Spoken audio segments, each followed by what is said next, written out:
പിതാവിൻ്റെയും പുത്രൻ്റെയും പരിശുദ്ധാത്മാവിൻ്റെയും നാമത്തിൽ ആമേൻ. അവൻ തിരിഞ്ഞു അവളിലെ ആത്മാവിനോട് പറഞ്ഞു, അവളിൽ നിന്നും പുറത്തു പോകാൻ. യേശു ക്രിസ്തുവിൻ്റെ നാമത്തിൽ നിന്നോട് ഞാൻ ആജ്ഞാപിക്കുന്നു, പുറത്തു പോവുക. ഹല്ലേലൂയ. യേശുവേ നന്ദി, യേശുവേ ആരാധന.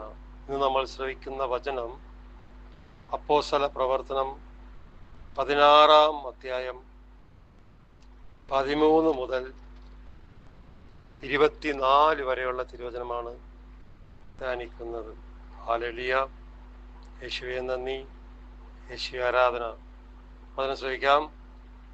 അപ്പോസ്തല പ്രവർത്തനം 16-ാം അധ്യായം 13-ാം വാക്യം. നഗര കവാടത്തിന് പുറത്ത് നദീതീരത്ത് ഒരു പ്രാർത്ഥന കേന്ദ്രമുണ്ടെന്ന് തോന്നിയതിനാൽ അവിടേക്ക് ഞങ്ങൾ പോയി. യേശുവേ നന്ദി, യേശു ആരാധന. നമ്മൾ കണ്ടു പത്രോസിൻ്റെ ജീവിത ചരിത്രം വളരെയധികം മാറിക്കഴിഞ്ഞു അല്ലേ. പരിശുദ്ധാത്മാവ് വന്നപ്പോൾ അവൻ ജെറുസലേം വിട്ട് പല നഗര കവാടങ്ങളിലേക്കും പോകേണ്ടു വചനം പ്രഘോഷിച്ച് കർത്താവിനെ പ്രഘോഷിക്കാൻ. പരിശുദ്ധാത്മാവ് നിറവനായി അവൻ ഒരു പ്രാർത്ഥന കൂട്ടായ്മയിലേക്ക് കടന്നു ചെല്ലണം. ഹല്ലേലൂയ. ആ സ്ഥലത്ത് വന്നുകൂടിയ സ്ത്രീകളോട് ഞങ്ങൾ അവിടെ ഇരുന്ന് സംസാരിച്ചു. പഴയ പത്രോസല്ല, ഇപ്പോൾ പരിശുദ്ധ ആത്മാവ് നിറഞ്ഞ പത്രോസാണ്. അപ്പോൾ അവൻ ഒരുപാട് കാര്യങ്ങൾ യേശുവിനെ പറ്റി കാണുകയും കേൾക്കുകയൊക്കെ ചെയ്തിട്ടുള്ളതാണ്. അപ്പം യേശു ആണ് ഏക രക്ഷകൻ, ഏക ദൈവമെന്ന് ഇവൻ വ്യാഖ്യാനിക്കാൻ തുടങ്ങി മനുഷ്യരുടെ മുമ്പിൽ. അത് കേൾക്കാൻ ഒരുപാട് പേര് കൂടുകയും അങ്ങനെ വലിയൊരു കൃപയായിട്ട് പൗലോസ് അപ്പോസ്തലൻ മാറിയിടും. ഹല്ലേലൂയ. യേശുവേ നന്ദി, യേശുവേ ആരാധന. ഞങ്ങളുടെ കൂടെ ഞങ്ങളുടെ വാക്ക് കേൾക്കാൻ കൂട്ടത്തിൽ തിയാറാത്ത് പട്ടണത്തിൽ നിന്നും ഒരു പട്ടുവിൽപ്പനക്കാരിയും ദൈവഭക്തയുമായ ലിദിയ എന്ന സ്ത്രീയും ഉണ്ടായിരുന്നു. ഒരു പട്ടുവിൽപ്പനക്കാരി അവരുടെ കൂടെ കൂടിയിരുന്നു. അവളുടെ പേര് ലിദിയ എന്ന ഈ സ്ത്രീയും ഉണ്ടായിരുന്നു. പൗലോസ് പറഞ്ഞ കാര്യങ്ങൾ സ്വീകരിക്കാൻ കർത്താവ് അവളുടെ ഹൃദയം തുറന്നു. പൗലോസിന്റെ വാക്ക് കേൾക്കുകയും പൗലോസിന്റെ അധരങ്ങളിലൂടെ വരുന്ന വചനം കേൾക്കുകയും അവളുടെ ഹൃദയം കർത്താവ് തുറന്നു കൊടുത്തു. 15-ാം വാക്യം. കുടുംബസമേതം ജ്ഞാനസ്നാനം സ്വീകരിച്ചു. പത്രോസിന്റെ ഓരോ വാക്കുകളും ജീവിക്കുന്ന ദൈവമായ കർത്താവ് ഉണ്ടെന്നൊക്കെ പറഞ്ഞിങ്ങനെ ഒരുപാട് പറഞ്ഞപ്പോൾ അവൾ ജ്ഞാനസ്നാനം സ്വീകരിക്കണം അവർ കുടുംബത്തോടെ പത്രോസിന്റെ കയ്യിൽ നിന്നും. ഹല്ലേലൂയ. ജ്ഞാനസ്നാനം സ്വീകരിച്ചു. അവൾ ഞങ്ങളോട് പറഞ്ഞു, കർത്താവിൽ വിശ്വസിക്കുന്നതിനായി എന്നെ നിങ്ങൾ ഗവനിക്കുന്നെങ്കിൽ കർത്താവിൽ വിശ്വസിക്കുന്നവളായി എന്നെ നിങ്ങൾ ഗണിക്കുന്നെങ്കിൽ ഇന്ന് എൻ്റെ ഭവനത്തിൽ വന്ന് താമസിക്കാൻ ഞാൻ നിങ്ങളോട് അപേക്ഷിക്കുന്നു. അവൾക്ക് ജ്ഞാനസ്നാനം കൊടുത്തു കുടുംബത്തോടെ. ഉടനെ അവൾ പറയുന്നത്, കർത്താവിൽ വിശ്വസിക്കുന്നവളായി എന്നെ നിങ്ങൾ ഗവനിച്ചാലും ഇന്ന് എൻ്റെ ഭവനത്തിൽ വന്ന് താമസിക്കാൻ ഞാൻ നിങ്ങളോട് അപേക്ഷിക്കുന്നു. ഒരു പ്രാർത്ഥനയായിട്ടാണ് ഈ ലിദ്യ എന്ന് പറയുന്ന സഹോദരി അപ്പോസ്തലനോട് പറയണത്. ഞങ്ങൾ അവൾക്ക് വഴങ്ങി. പൗലോസ് പറയുന്നു, ഞങ്ങൾ അവളുടെ വാക്കിനെ വഴങ്ങി. അവരവളുടെ കുടുംബത്തിൽ താമസിക്കാൻ പൗലോസ് കടന്നു ചെല്ലുന്നു. 16-ാം വാക്യം, ഞങ്ങൾ പ്രാർത്ഥന കേന്ദ്രത്തിലേക്ക് പോകുമ്പോൾ, അങ്ങനെ അവിടെ താമസിച്ച് അവിടെ നിന്ന് അവരൊരു പ്രാർത്ഥന കേന്ദ്രമുണ്ടെന്ന് കേട്ടിട്ട് അവിടേക്ക് പോവുകയാണ്. അങ്ങനെ പോയിക്കൊണ്ടിരിക്കുമ്പോൾ അവരുടെ പുറകെ വേറൊരു സ്ത്രീ, ഒരു പൈശാചിക ശക്തി പിടികൂടിയാണ്. ഹല്ലേലൂയ. ഭാവി ഫലം പ്രവചിക്കുന്ന ആത്മാവ് ബന്ധിച്ച ഒരു അടിമ പെണ്ണിക്കുട്ടി ഉണ്ട്. വാരഫലം, മുഖം നോക്കി പ്രശ്നങ്ങൾ പറയണുണ്ടല്ലോ, അങ്ങനെയുള്ള ഒരു പൈശാചിക ശക്തിയാണത്. അങ്ങനെ ഒരു സ്ത്രീ ഇവരുടെ കൂടെയാണ്. അപ്പൊ എന്തോ സംഭവിക്കണമെന്ന് വെച്ചിട്ടുണ്ടെങ്കിൽ, ഈ പെൺകുട്ടി, ഭാവി ഫലം പറയുന്ന ഈ പെൺകുട്ടി ആ പട്ടണത്തിലെ ഒരു മാർക്കറ്റ്, ഒരു അങ്ങാടി, കച്ചവട സ്ഥലക്കാർക്ക് ഇവൾ കാലത്തെ ഇന്ന് ഇന്നമാതിരി നടക്കും, ഇന്നമാതിരി നടക്കും, ഇന്നമാതിരി ചെയ്യണമെന്ന് ഇവള് ഭാവി ഫലം പറയും. അത് വെച്ചാണ് അവരവിടെ ബിസിനസ്സൊക്കെ നടത്തുന്നത്. അവളെ കൊണ്ടൊരു നേട്ടമുണ്ട്. കാരണം അവളിൽ പ്രവർത്തിക്കുന്ന പൈശാചിക ശക്തി ഓർഡർ കൊടുത്താണ് ആ മാർക്കറ്റിലെ കച്ചവടമെല്ലാം നടന്നുകൊണ്ടിരിക്കുന്നത്. അങ്ങനെ ഇവൾ ഈ പൗലോസിന്റെ പുറകെ നടക്കുകയാണ്. ഭാവി വചനം വഴി അവൾ തൻ്റെ യജമാനന്മാർക്ക് വളരെ ആദായമുണ്ടാക്കിയിരുന്നു. ഭാവി പ്രവചനം വഴി അവൾ തൻ്റെ യജമാനന്മാർക്ക് വളരെ അധികം ആദായം ഉണ്ടാക്കി കൊടുക്കുമായിരുന്നു. അവിടെ ബിസിനസ്സൊക്കെ നടക്കുന്നത് ഇവളിൽ നിന്നാണ്. ഇവള് പറയണനുസരിച്ചാണ് അവിടെ കച്ചവടമൊക്കെ നടക്കുന്നത്. 17-ാം വാക്യം, അവൾ പൗലോസിന്റെയും ഞങ്ങളുടെയും പിറകെ വന്ന് വിളിച്ചു പറഞ്ഞു. അങ്ങനെ അവൾ നോക്കുമ്പോൾ പൗലോസ് കർത്താവിനെ പറ്റി പ്രഘോഷിക്കുന്നുണ്ട്. കർത്താവ് ഒരു ദാസനാണ്, ദൈവത്തിന്റെ ഒരു ദാസനാണെന്നൊക്കെ ഇവള് മനസ്സിലാക്കിയ ശേഷം ഇവരുടെ പുറകെ കൂടെ ഇരുന്നു. ഇവർ പോകുന്നിടത്തൊക്കെ ഇവളും പുറകെ വന്നുകൊണ്ടേയിരിക്കുകയാണ്.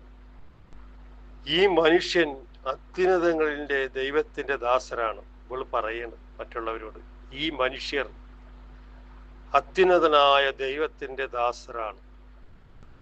അപ്പൊ വലിയ കാര്യമുണ്ടോ? ഇവര് പോയിക്കൊണ്ടിരിക്കുമ്പോ അവള് ഭാവി ഫലം പറയുന്ന ചില ആൾക്കാരൊക്കെ ആയിരിക്കും അന്നേരം. അപ്പൊ അവരോട് പറയണ്,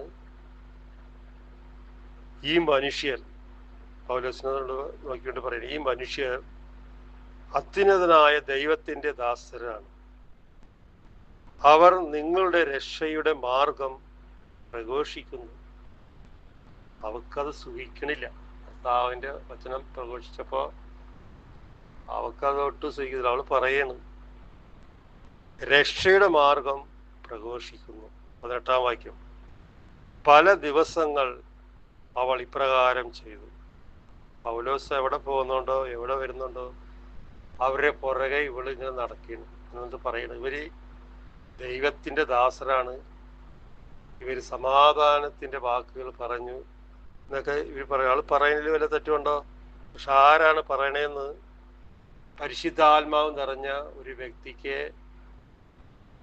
പറയാൻ പറ്റുള്ളൂ.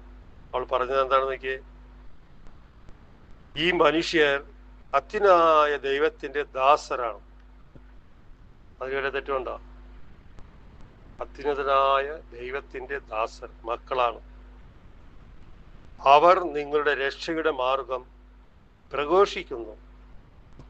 അതിലും വലിയ തെറ്റുണ്ടോ? ഒരു തെറ്റുമില്ല അല്ലെ? കാണുന്നവർക്കും കേൾക്കുന്നവർക്കും ഒരു കുഴപ്പമില്ല. പക്ഷേ പരിശുദ്ധാത്മാവ് നിറഞ്ഞ ഒരു വ്യക്തിക്ക് പെട്ടെന്ന് മനസ്സിലാകും ഇവളിൽ പ്രവർത്തിക്കുന്ന ഏത് ആത്മാവാണ്, ദൈവത്തിന്റെ ആത്മാവാണോ പിശാചിന്റെ ആത്മാവാണെന്നുള്ളത് പെട്ടെന്ന് പിടികിട്ടും. 18 വാക്യം. പല ദിവസങ്ങളിൽ അവൾ ഇപ്രകാരം ചെയ്തു. പല ദിവസങ്ങളിലും പത്രോസിന്റെ പുറകെ നടന്ന് ഇങ്ങനെ പറഞ്ഞുകൊണ്ടേയിരിക്കുകയാണ്. പൗലോസിനെ ഇത് അസംഖ്യപ്പെടുത്തി. പൗലോസിന് ഇത് ഒട്ടും ഇഷ്ടപ്പെടുന്നില്ല. അവളുടെ ഈ പെരുമാറ്റവും ഈ വർത്തമാനവും ഒന്നും അവനെ അസംഖ്യപ്പെടുത്തി.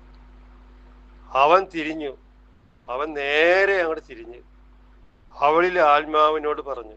അവൻ നേരെ അങ്ങോട്ട് തിരിഞ്ഞിട്ട്, പത്രോസിനെ ഇപ്പൊ ഒന്നും നോക്കാനില്ല. എന്താണ്? ഭൂമിക്ക് മുകളിൽ പത്രോസ്, ആകാശത്തിന് കീഴെ പത്രോസ്, ആകാശത്തിന് കീഴിൽ ഭൂമിക്ക് മുകളിൽ ഏകനാമം യേശുനാമം. ആ നാമമാണ് ഇവൻ ഏറ്റെടുത്ത് പരിശുദ്ധാത്മാവ് വഴി കർത്താവിന് വേണ്ടി ഓടി നടക്കുന്നത്. അവൻ തിരിഞ്ഞു അവളിൽ ആത്മാവിനോട് പറഞ്ഞു, അവളിൽ നിന്നും പുറത്തു പോകാൻ യേശു ക്രിസ്തുവിന്റെ നാമത്തിൽ നിന്നോട് ഞാൻ ആജ്ഞാപിക്കുന്നു.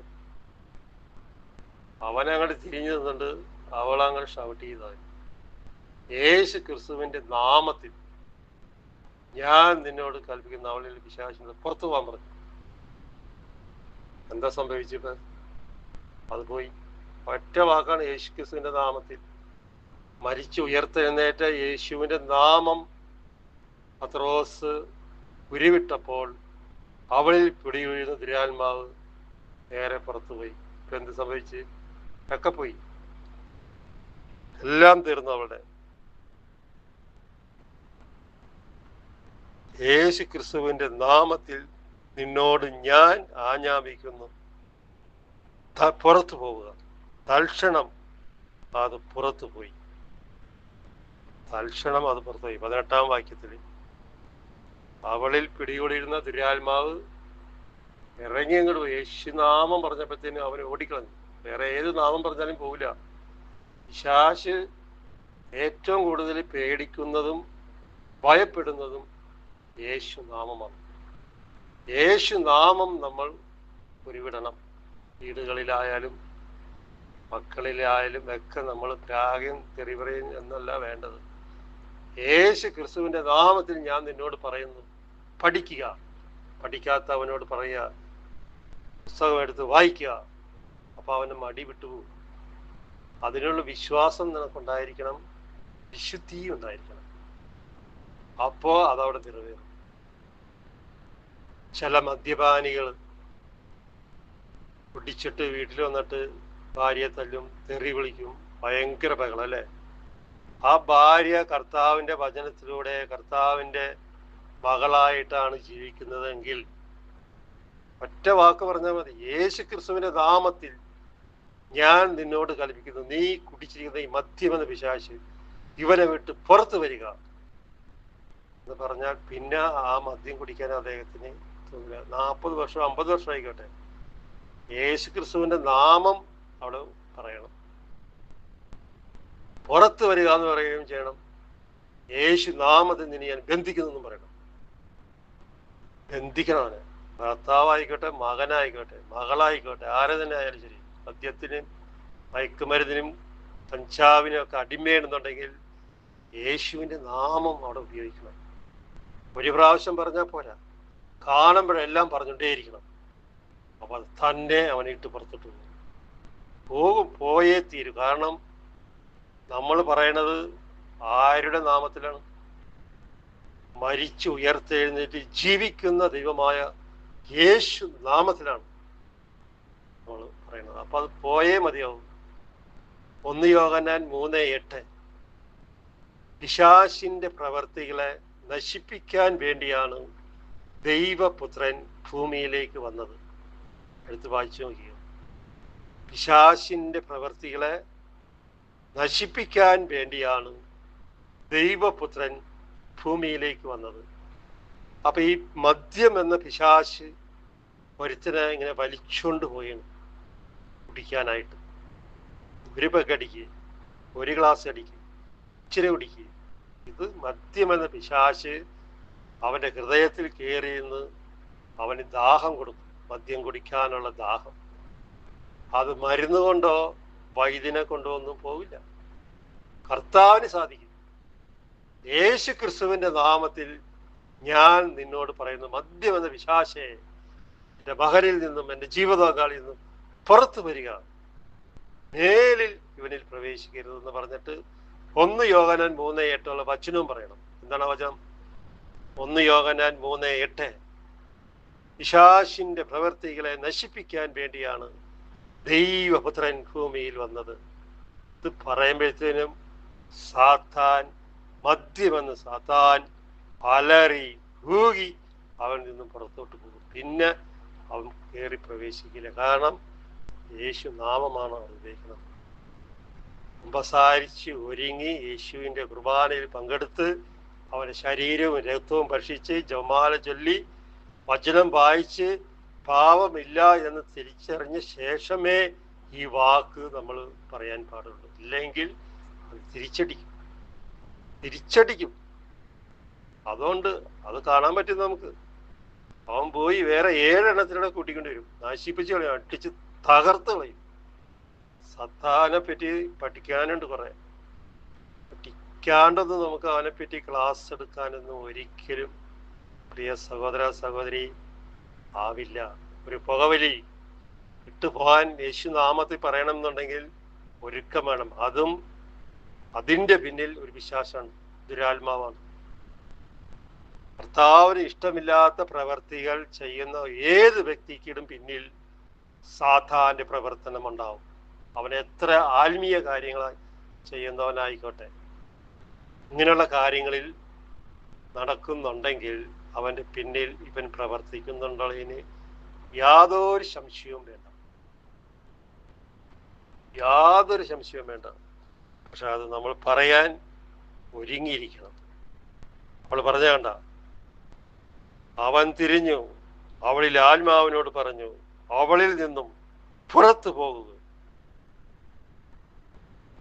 അപ്പോസ്തല പ്രവർത്തനം 16-ാം അധ്യായം 18-ാം വാക്യത്തിലാണ് കിടക്കുന്നത്. നമ്മൾ എടുത്ത് നോക്കണം. പത്രോസ് പറയാനുള്ള കാരണം എന്താണ്? അവൻ പ്രാർത്ഥിച്ച് ഒരുങ്ങി കുറേ പ്രാവശ്യം യേശുനാഥൻ പറഞ്ഞ് അവൻ പരിശുദ്ധാത്മാവിനെ കിട്ടി. അപ്പൊ അവന്റെ ഭയം വിട്ടുപോയി, എല്ലാ തിന്മയുടെ ശക്തികളും വിട്ടുപോയി. അവൻ കർത്താവിനെ പ്രഘോഷിക്കാൻ തുടങ്ങി. അവൻ ഒറ്റ വാക്ക പറഞ്ഞോളൂ, ആത്മാവിനോട് പറഞ്ഞു, അവളിൽ നിന്നും പുറത്തു പോകാൻ യേശു ക്രിസ്തുവിന്റെ നാമത്തിൽ ഞാൻ നിന്നോട് ആജ്ഞാപിക്കുന്നു.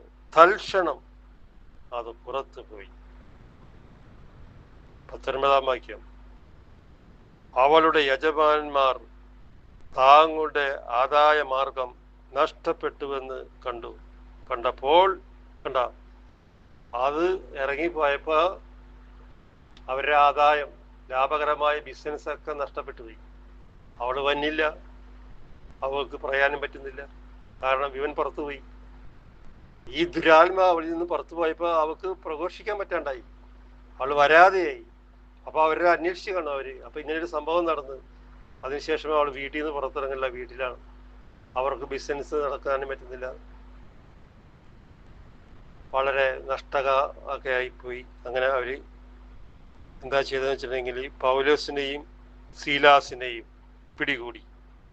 ഇവൻ കാരണമാണ് ഇവള് ഈ മാർക്കറ്റിൽ വരാത്തതെന്നൊക്കെ അറിഞ്ഞപ്പോ ഈ ബിസിനസ്സുകാരെല്ലാവരും കൂടി ഇവർ 2 പേരെയും പിടികൂടി അവരെ പിടിച്ച് വലിച്ചിഴച്ച് പൊതുസ്ഥലത്ത് അധികാരികളുടെ മുമ്പിൽ കൊണ്ടുവന്നു. മേലധികാരികൾ ഉണ്ടാവുമല്ലോ, ഏത് പട്ടണത്തിലും ഉണ്ടാവും. അവരുടെ മുമ്പിൽ കൊണ്ടുവന്നു. ഇവനെ 2 പേരെയും വലിച്ചിഴച്ച് ദേഷ്യം തീർക്കാനുള്ള കച്ചവടം നഷ്ടപ്പെട്ടു പോയി. 20-ാം വാക്യം, അവർ അവരെ ന്യായാധിപന്മാരുടെ മുമ്പിൽ കൊണ്ടുവന്നു. ഇപ്രകാരം പറഞ്ഞു.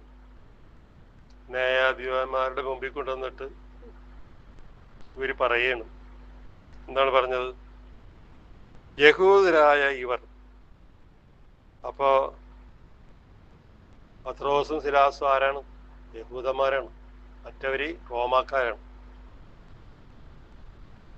യഹൂദരായ ഇവർ നമ്മുടെ നഗരത്തെ അസ്വസ്ഥമാക്കുന്നു. റോമായിൽ വന്നിട്ടാണ് ഈ പത്രോസ് കളിക്കുന്നത്. അവർ രണ്ടുപേരും മാത്രമേ ഉള്ളൂ. അപ്പോൾ അവിടെ ഉള്ള എല്ലാവരും കൂടി ഇവരെ നശിപ്പിക്കാൻ നോക്കിയാണ്. അപ്പോൾ അവർ പറഞ്ഞു ഇവർ യഹൂദന്മാരാണ്, റോമാക്കാരായ നമ്മളെ ഈ പട്ടണത്തിൽ കച്ചവടമെല്ലാം നശിപ്പിക്കാൻ നോക്കിയാണെന്ന് അവരുടെ അടുക്ക് ഇവർ മൊഴി നൽകി. 21-ാം വാക്യം, റോമാക്കാരായ നമുക്ക് നിയമപ്രകാരം അംഗീകരിക്കാനോ അനുഷ്ഠിക്കാനോ പാടില്ലാത്ത ആചാരങ്ങളെ കുറിച്ച് ഇവർ പ്രസംഗിച്ച് നടക്കുന്നു. റോമാക്കാരായ നമുക്ക്, ഒരു റോമാക്കാരാണ് പട്ടണത്തിലെ, അവരെ അംഗീകരിക്കാനോ അനുഷ്ഠിക്കാനോ പാടില്ലാത്ത ആചാരങ്ങളെ കുറിച്ച് ഇവർ പ്രസംഗിച്ച് നടക്കുന്നു. കർത്താവിനെ പറ്റിയാണ് ഇവർ പ്രസംഗിക്കുന്നത്. ജീവിക്കുന്ന ദൈവമായ കർത്താവിനെ പറ്റിയാണ് ഇവർ പ്രഘോഷിക്കുന്നത്. 22-ാം വാക്യം, ജനക്കൂട്ടം ഒന്നാകെ അവർക്കെതിരായി ഇളകി. നോക്കിയേ, ഇത് കേട്ട ഉടനെ ജനക്കൂട്ടം ഒന്നാകെ എല്ലാവരും കൂടി ഇവർക്ക് എതിരെ ഇളകി, വസ്ത്രങ്ങൾ ഉരിഞ്ഞു മാറ്റി. പത്രോസിന്റെയും സിലാസ് എന്ന് പറയുന്നവന്റെയും വസ്ത്രം ഉരിഞ്ഞു മാറ്റി. അവരെ പ്രകരിക്കാൻ ന്യായാധിപന്മാർ കൽപ്പന നൽകി. അവരെ അടിക്കാൻ പറഞ്ഞു, അടിച്ച് പരിപ്പെടുക്കാൻ പറഞ്ഞു പത്രോസ്. കാരണം ഇവര് പറയുന്നത് തെറ്റാണ്, ശരിയല്ല, ഓള് പറയണതാണ് കറക്റ്റ് എന്ന് പറഞ്ഞിട്ട് അവരെ തടഞ്ഞു നിർത്തി. അവള് വരാണ്ടായി കൊണ്ട് ദേഷ്യം തീർക്കാൻ പറഞ്ഞു. ഇവനെ അടിച്ച് ഇവരെ വസ്ത്രം ഊരി. എന്താ അടുത്തത് നോക്കിയോട്ടെ, 23-ാം വാക്യം, അവർ അവരെ വളരെയധികം പ്രകരിച്ചതിന് ശേഷം കാരാഗൃഹത്തിൽ അടച്ചു. അപ്പോഴത്തേനും അവിടുത്തെ പോലീസുകാർ നാട്ടുകാരെ കൂടി ഇവനെ അടിച്ച് പരിപ്പെടുത്ത് കാരാഗൃഹത്തിൽ കൊണ്ടുപോയി അടച്ചു.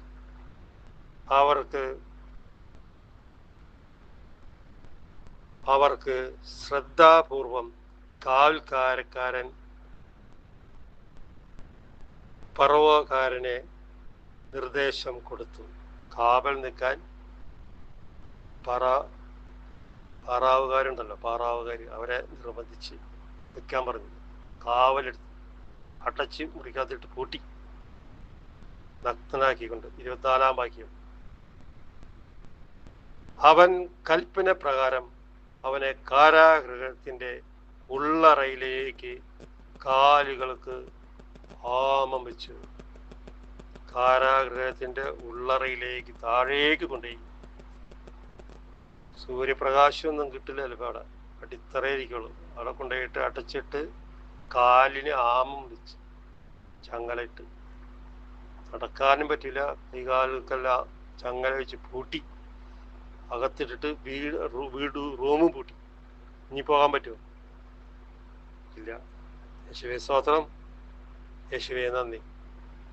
പരിശുദ്ധമേ യേശുവിൻ്റെ മേ, പുത്രനായ യേശുനാഥന്റെ ഉയർത്തെഴുന്നേറ്റ യേശുനാഥന്റെ ജീവന്റെ വചനം കേൾക്കുന്ന ഓരോ കുടുംബത്തെയും അവരുടെ മാതാപിതാക്കളെയും മക്കളെയും പോകുന്ന വഴിയിലൂടെ എല്ലാം പുത്രനായ യേശുവേ നിന്റെ കണ്ണിലെ കൃഷ്ണമണി പോലെ ആ മക്കളെ എല്ലാം കാത്തു പരിപാലിക്കണമേ എന്നും, തെറ്റായ വഴിയിലൂടെ പോകുന്ന മക്കളെ എല്ലാം യേശു ക്രിസ്തുവിന്റെ നാമത്തിൽ വിടുതൽ കൊടുക്കണമേ എന്നും, കണ്ണീരോടെയാണ് അവർ വരുന്നത്, ഞാൻ അവരെ പറഞ്ഞ് ആശ്വസിപ്പിക്കുമെന്ന് അരുളി ചെയ്ത യേശുനാഥ നിന്റെ നാമത്തിൽ ഈ വചനം കേൾക്കുന്ന ഓരോ മകനെ മകളെയും അനുഗ്രഹിക്കണമേ എന്നും, അവർക്ക് മുമ്പേ പോയി മലകൾ നിരപ്പാക്കുകയും പിച്ചളവാലൊടിക്കുകയും ഇരുമ്പാളാൽ തറക്കുകയും ചെയ്യുന്ന യേശു അപ്പാ നിന്റെ കണ്ണിലെ കൃഷ്ണമണി പോലെ കാക്കണേ എന്ന് പ്രാർത്ഥിച്ചുകൊണ്ട് പിതാവിൻ്റെയും പുത്രൻ്റെയും വിശുദ്ധാത്മാവിൻ്റെയും നാമത്തിൽ സ്തുതിയായിരിക്കട്ടെ. Ave Maria. Praise the Lord.